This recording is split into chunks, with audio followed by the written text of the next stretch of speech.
ज्ञानवर्धक हिंदी कहानी। आज की कहानी ज्ञानवर्धक कहानी है। यह कहानी एक गुरु और उसके शिष्य बनने की चाह रखने वाले दो युवकों की है। इस कहानी को पढ़कर आपका मनोरंजन तो होगा ही और बेहतरीन सबक आप सीख पाओगे। एक जंगल में एक साधु महात्मा रहा करते थे। उनकी ख्याति दूर दूर तक कई राज्यों में फैली हुई थी। लोग उनके ज्ञान और समझदारी की वजह से उनसे प्रभावित होकर बहुत दूर दूर से उन्हें खोजते हुए इस जंगल में आ जाया करते थे। एक दिन दो युवक इन महात्मा की खोज में इस जंगल में आ पहुँचे, जहाँ एक बड़े ही सुंदर रमणीय स्थल पर महात्मा अपना गुरुकुल बनाकर रहा करते थे। वे दोनों ही इन महात्मा को अपना गुरु स्वीकार कर उनसे शिक्षा प्राप्त करना चाहते थे। महात्मा कई युवकों को शिक्षा दे चुके थे, लेकिन वे किसी भी युवक को शिक्षा देने से पहले उसकी कसौटी किया करते थे। इन दोनों युवकों को महात्मा ने देखा तो वे उन्हें अच्छे घर से लगे और उनकी परीक्षा लेने की महात्मा ने तय किया। महात्मा ने दोनों युवकों से कहा कि मैं तुम्हें अपना शिष्य जरूर बना लूंगा, लेकिन उसके लिए तुम्हें मेरी एक शर्त पूरी करनी पड़ेगी। युवकों ने महात्मा से कहा कि आप जो भी कहेंगे हमें मान्य है।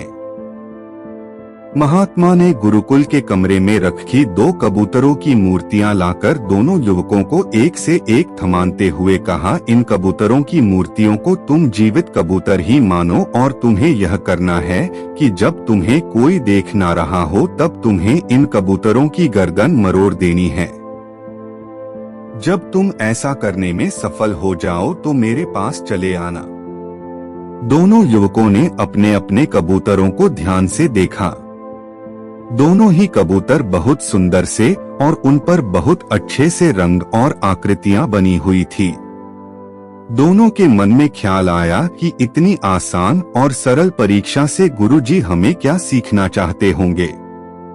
दोनों ने अपने अपने कबूतर लिए और अलग अलग दिशा में जंगल में चले गए। एक युवक जंगल में थोड़ी दूर गया, जहां एक सुनसान मैदान उसे दिखा। उसने चारों तरफ अपनी नजरें घुमाकर देखा और यह निश्चित करने के बाद कि उसे कोई भी नहीं देख रहा है, उसने अपने साथ लाए कबूतर की गर्दन मरोड़ दी। वह वापस गुरु के पास चला गया।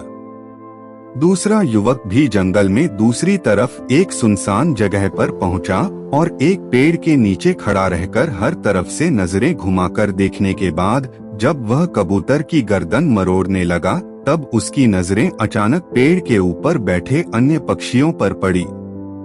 क्योंकि उसे ऐसा करते हुए वे पक्षी देख रहे थे, इसलिए उसने कबूतर की गर्दन नहीं मरोड़ी। युवक थोड़ी देर सोचने के बाद झाड़ियों में छिप गया और वहां पर कबूतर की गर्दन मरोड़ने की कोशिश करने लगा, लेकिन वहां पर भी उसकी नजर झाड़ियों पर बैठी कीट पतंगे और मक्खियों पर गई और वहां पर भी वह यह काम पूरा न कर पाया। फिर कुछ सोचने के बाद युवक ने एक जमीन में बड़ा सा गड्ढा बनाया और उसमें उतरकर कबूतर की गर्दन तोड़ने लगा। कबूतर की मूर्ति को छूते ही उसने देखा कि कबूतर की आंखें उसे देख रही है, इसलिए उसने कबूतर की मूर्ति की आंखें ढक दी। फिर उसने सोचा कि वह खुद तो अपने आप को ऐसा करते हुए देख ही रहा है, इसलिए उसने अपनी आंखों पर भी पट्टी बांधी ली। अब वह निश्चिंत हो गया कि ना ही कोई अन्य प्राणी या कबूतर की मूर्ति या वो खुद भी उसको ऐसा करते हुए देख पा रहा है। वह कबूतर की गर्दन पर हाथ रखकर मरोड़ने ही वाला था कि उसके अंदर से एक आवाज आई। वह आवाज उसके अंतरात्मा की थी। युवक अब अच्छे से समझ गया था कि गुरुजी इस छोटी सी सरल सी दिख रही परीक्षा से उन्हें क्या शिक्षा देना चाहते थे। युवक बिना उस कबूतर की गर्दन मरोड़े ही गुरु के पास पहुंचा। गुरु के पास जाकर युवक ने गुरु से माफी मांगते हुए कहा कि गुरुजी मुझे क्षमा कर दीजिए।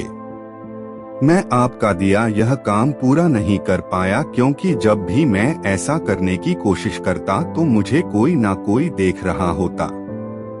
जब मैंने यह सुनिश्चित कर लिया कि बाहरी दुनिया में मुझे कोई देख नहीं रहा है, तब भी मेरी अंतरात्मा और वह परमात्मा मुझे देख रहा था, इसलिए मैं इस परीक्षा में पूरी तरह असफल हो गया।